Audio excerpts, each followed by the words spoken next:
My name is Shannon Falconer. I'm the CEO and co-founder of Because Animals, and I'm going to talk to you today about the future of pet food. Meat.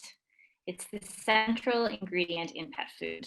Our cats and dogs evolved eating, and in the wild, it is the only single source of complete nutrition for our pets. For this reason, the demand for meat-based pet food is huge. In 2019, Americans spent $37 billion feeding their cats and dogs, and this number is expected to jump to $118 billion globally by 2025. But of course, the demand for meat from both humans and pets has come with some devastating consequences. Those include environmental devastation, climate change, the development of antibiotic-resistant pathogens, animal abuses, food insecurity. It is a very long list for a single industry. And in addition to current meat production being unsustainable, it's also highly unstable, as has recently been exposed by the emergence of COVID-19. In addition to meat-based pet food being problematic for the environment and the animals, those farmed animals, it also poses a risk to our pets' health. Every year, multiple times a year, the FDA issues recalls on pet food, including from contaminants such as the euthanizing agent pentobarbital. There are issues around nutrient loss due to the high heat and pressure that are applied to making pet food. So these nutrients have to actually be added back to the meat or to the meat-based pet food because they're lost from the meat itself. And the main allergens for cats and dogs are bovine and chicken, and those are nonetheless the main components of pet food. So for these reasons, Because Animals is developing another solution. So we recognize the nutritional value of meat, especially when it comes to feeding our cats and dogs. And because of this, we are not creating a meat alternative. We are creating meat with an alternative means by which it is produced. We are creating cultured meat pet food. So how are we doing this? So basically a high level, in a one-time scenario, we take some cells from an animal. We then provide those cells with all the vitamins, minerals, specific amino acids they need to grow in a warm environment that allows for gas exchange, kind of like a womb. But in this instance, we refer to it as a bioreactor. And the end product is nutritionally cells that are nutritionally identical to animal-based meat. But of course, the process by which we obtain this meat or produce it is infinitely different. So for Because Animals, we started with mouse being the ancestral diet of the cat. So in the wild, cats eat mice, they eat small birds, and they eat insects. And as I mentioned, although the main ingredients in commercial pet food are chicken and beef, those are the main allergens and the main reasons why people switch their pets to a different diet. So in creating cultured meat, we at Because Animals saw this as an opportunity to actually create the meat, the specific protein that our pets evolved eating. And so for this, it's mouse for cats and rabbit for dogs. We then grow our cells in a bioreactor. So we provide all the nutrients those cells need. Shown here is the media that does not contain FBS or any other animal-derived ingredients. And you can see some clumps of mouse meat that is growing. And then eventually, as we continue to scale, we then move our process from this smaller scale to these larger scale bioreactors. So in the end, what this produces, the product is something that is just as good as, and I dare say actually better, because there is the hypoallergenic component to it, better than animal-based meat, but without any of the problems that currently plague commercial or animal agriculture. So there's already massive demand in the human food sphere for both plant-based alternatives as well as cultured meat. So why are we thinking so much about pet food? So unlike humans who are omnivores, cats are obligate carnivores, which means that in the wild, their only complete source of nutrition comes from consuming another animal. So where plant-based foods will always rival and be healthy competition for cultured meat-based foods for human consumption, plant-based foods for pets will remain niche at best. People want to feed their pets meat, especially their cats. So what this means is that for pet parents who truly want to feed their pet an environmentally sustainable diet that is also humane, their only option will be cultured meat. The other nice piece around making cultured meat for pet food is that we can sidestep one of the really, really huge technical challenges of cultured meat, which is creating that three-dimensionality. So for human meat eaters, they want to eat a steak that looks like a steak and it sits on the grill and it sizzles like a steak. For us, we are not concerned about and don't have to worry about creating all of that texture and that look that humans really concern themselves with or just are used to when eating animal-based meat. For us, we are solely concerned about the nutritional profile of our cells. So we can grow those cells up in suspension without scaffolding, and then blend them with other ingredients to produce this kibble or a wet food pate that pet parents are already familiar with. So actually the scaling for us, for concerned with pet food, is faster and it's cheaper. So just to sort of give you a glimpse, I'd say the main challenges for any cultured meat company in terms of those technological feats that really have to happen, they are both creating the media, that animal-free media to grow the cells, as well as the scaling, the process by which to go from sort of very, very small mils of sample up to hundreds of thousands of liters of sample. And so for pet food, we're focused on those just the way that the human food cultured meat industry is.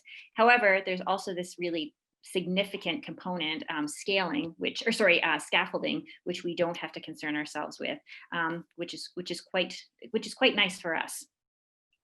So I'd say for these reasons, be it because animals have a lot of conviction that actually the ideal application of cultured meat, especially in these early days, really is pet food. And it's not science fiction what we're doing. We've already created cultured meat. We've already fed it to our cats. And now we're really at the point where we're focused on scaling. Shown here is an image of one of our company cats, or Josh, my co-founder's cat, Frankie, sampling some of our cultured mouse. So recently we actually grew up about a teaspoon quantity of meat, and then asked our cats, our company cats, what they thought of it. And as you can see here, it doesn't really look like traditional meat. And that's because this is sort of a formless, there are formless cells here. And they're also not red because there's no blood. So it looks very different. Once we actually commercialize, this is not the product that we will be commercializing with. We will combine this product or these meat cells with other types of ingredients to make a form of food that is more conventional, that both pet parents and the pets themselves are familiar with. So something else that's unique about what we're doing, and I think it's sort of important for the entire space, cell ag space to think about, is the way that we're actually going to be commercializing cultured meat. So at the moment, there are very few companies that are talking about much beyond just building the biotech. And we at Because Animals are, in addition to creating this sort of revolutionary biotechnology or food, we're also building out this consumer-facing CPG company. And I think that's important for us, and it's important for all companies to consider for various reasons, but not the least of which is if we consider what happened with the GMO, the launch of GMOs. So this incredible technology was built in this ivory tower, and then it hit the consumer world, and there was an immense blowback, and it's never recovered.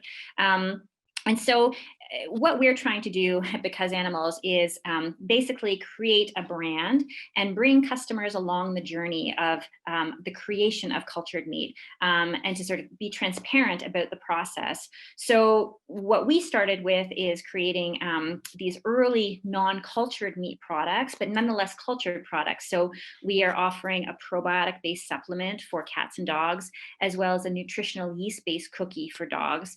And so we're using these other cultured ingredients such as bacteria for probiotic or yeast for the cookies, to demonstrate using these ingredients that people are already familiar with the health benefits of, to sort of explain to them what exactly cultured meat is. So cultured meat is another cultured ingredient, and this is why it's actually going to be better and safer for both your pet and ultimately you too. So food, especially pet food, is very much of a trust-based industry. So I think it's never too soon for any company to be thinking about how they're engaging with the customer and how they're actually telling them the story of what cultured meat truly is. So, and as I was mentioning, so our products in terms of our probiotic, our nutritional yeast-based cookies, this is what we're doing to sort of initially introduce the company, build up brand recognition. Ultimately, of course, the reason for the existence of our company is to ultimately offer these mass market products, which would be our nutritionally complete as well as treats based in cultured meat, largely mouse for cats and rabbit for dogs. So our mission at Because Animals is to provide consumers with the most environmentally friendly, ethical, price competitive, healthy option for their pets, as is possible. A little bit of information about me for what it's worth. So my training specifically is in science. So I have a PhD in biochemistry, and I was working as a postdoctoral research fellow at Stanford University when I met my co-founder, Joshua Arrett, who has an MBA and a background in finance and entrepreneurship. And Josh and I had actually spent many years in animal rescue separately, doing fostering and working with TNR, so trap, neuter, release with cat rescue, and Josh doing the same. So when we met, we already had that commonality. And at the time, we were actually both looking for a way to feed our pets as well as our fosters and rescues a more nutritious diet that did not also harm the environment and importantly other animals. So that was 4.5 years ago. Since then, we've grown at our team. We just recently hired a third stem cell scientist, as well as a tissue culture technician. We have an in-house bioprocess engineer who's actually building bioreactors. We have a trained journalist who's working on that communication piece that is really so important for the whole cultured meat industry. And we just recently recruited a seasoned entrepreneur to help us with our sales and with our marketing and messaging. So together we are creating what we feel is the future of pet food. And I know I'm personally extremely excited to be feeding my pets our future products, and I hope you will be too. So thank you.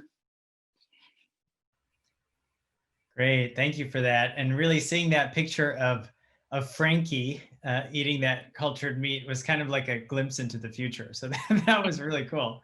So I have a few questions for you, some of them kind of stemming from the basics and then going into a little bit more advanced. And first off, you mentioned that cats require key nutrients. Would that mean that cats definitely need something like meat? There are no plant-based options for cats. Is that right? Super good question, Alex. I'm so glad you asked this. So ironically, one of the nutrients that people talk about all the time with respect to sort of cats being vegan is taurine, which is a type of amino acid that is absolutely essential for cats. If they don't get it, they will die a horrible death. So in the wild, the only source of taurine comes from an animal in the wild.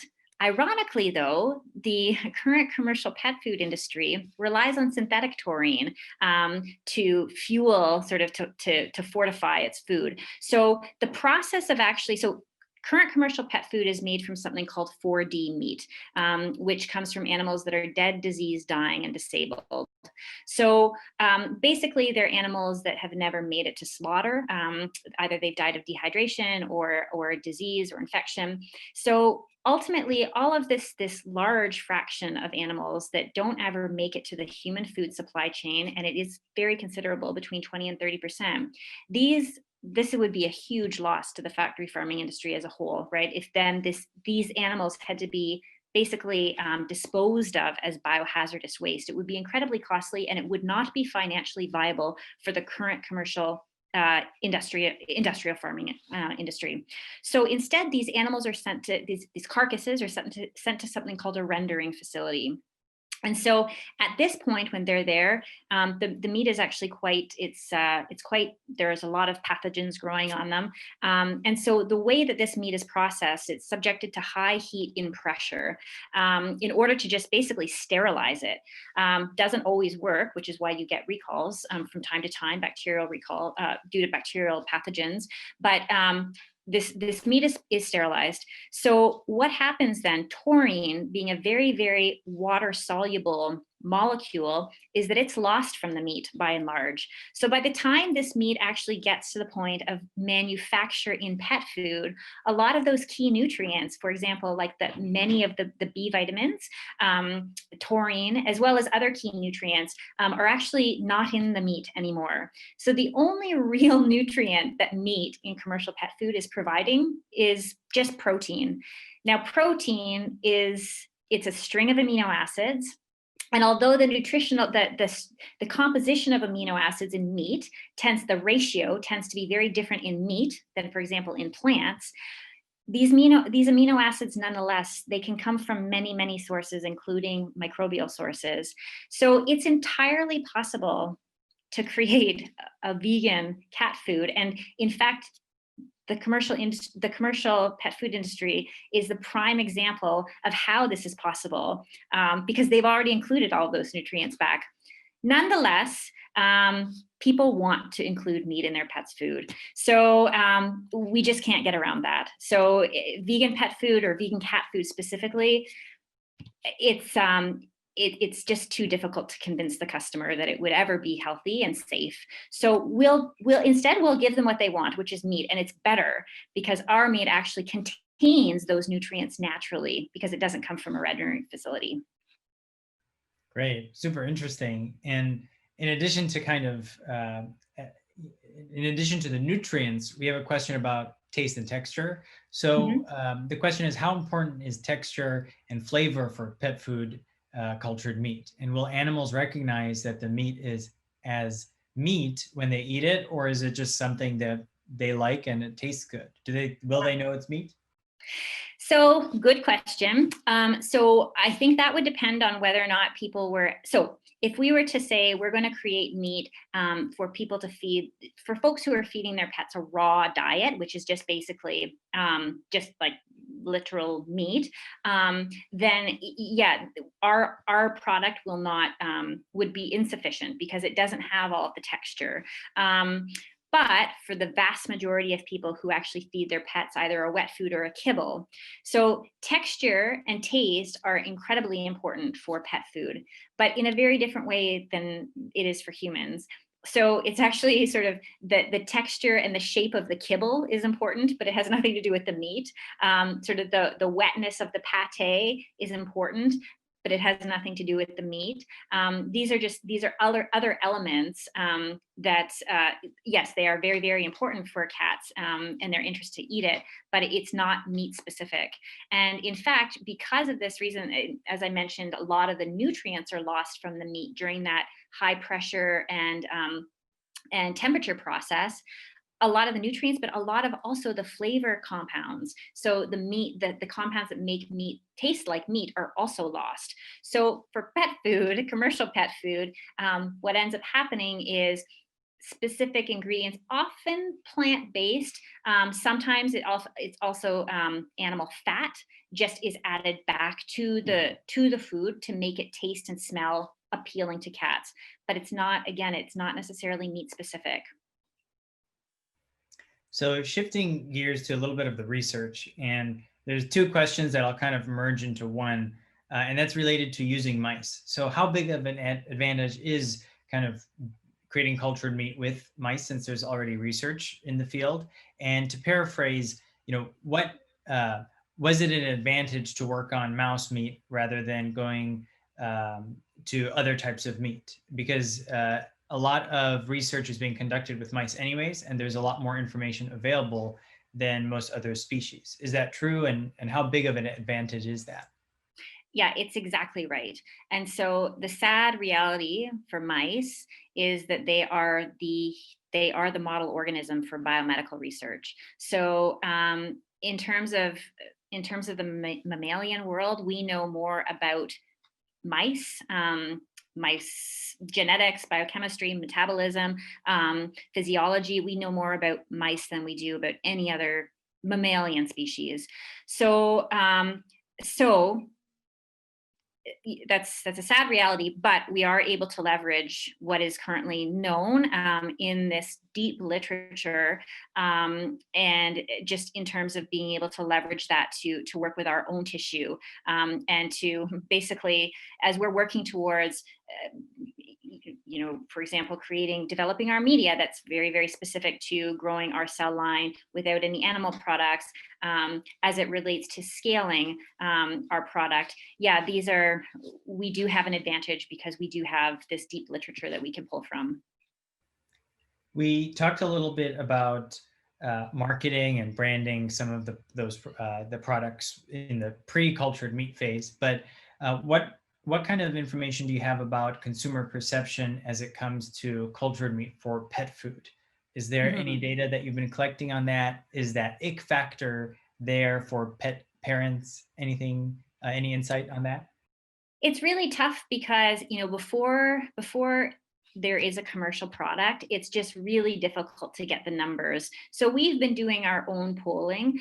We have done studies, those consumer studies, and of course, the advantage to building out a consumer facing company is that with our current customers, we can poll them and try to hone and refine our messaging and understand what their fears are, what their desires are for this product, and we can sort of tailor to their needs as we go. So in terms of what the true market demand is, it's very difficult to say because we just can't capture that information without actually having a product on the market. But from early polling and to be able to sort of extrapolate, what do we know about the pet food market? What we know is that it follows the trend of humanization it follows the human food industry very, very closely. So humanization is a big deal in pet food, especially with the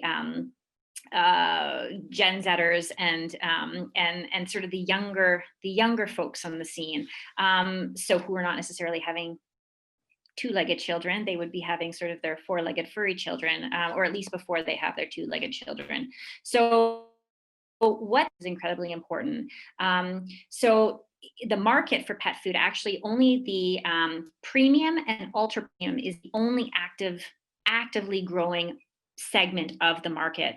Those foods that are kind of low cost are flat and declining. So what this tells us is we know people are looking for organic food for their pets. We know that they're looking for non-GMO food for their pets. We know that they're looking for no fillers for their pets.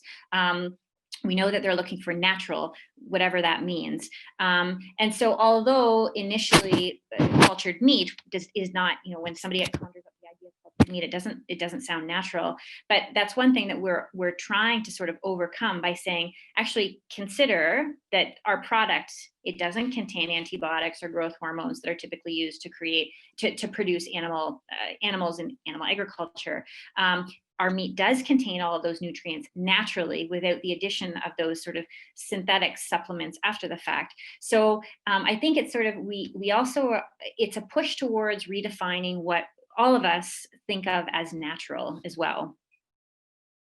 Great. We have two more questions here. One of them is a question about the regulatory landscape. What does the regulatory landscape look like for pet food?